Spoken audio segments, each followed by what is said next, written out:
Hola y bienvenido a nuestro canal, gracias por estar aquí.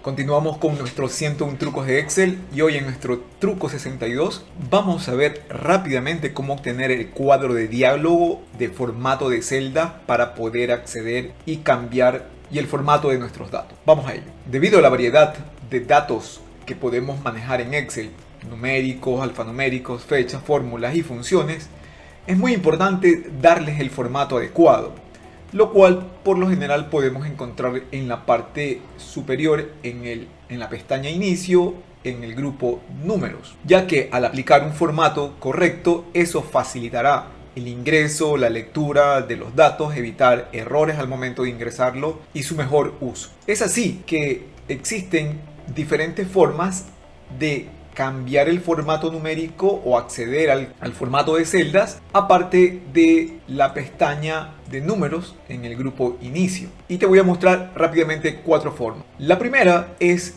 utilizando la combinación de teclas de control 1. Eso permite acceder a la ventana de formato de celdas para poder aplicar el formato que desees rápidamente. Otra opción súper útil también es en el menú inicio, pues ya conocemos que tenemos aquí las opciones, pero también podemos acceder desde estos botones de cada grupo, podemos acceder a las opciones de fuente, podemos acceder asimismo al formato numérico y también puedes acceder al grupo de formato de celdas. La siguiente opción es asimismo en el menú inicio, en el grupo de celdas, en la opción de formatos, también tienes la opción de formato de celda.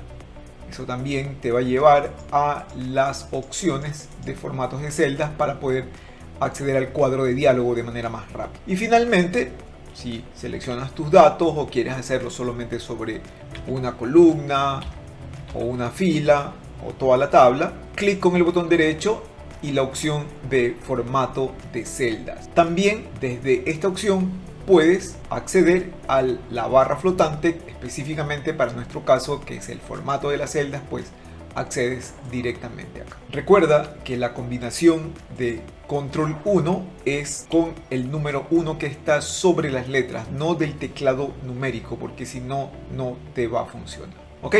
Eso era lo que te quería contar en este video, espero que te parezca útil y nos vemos en el siguiente video. Gracias y chao chao.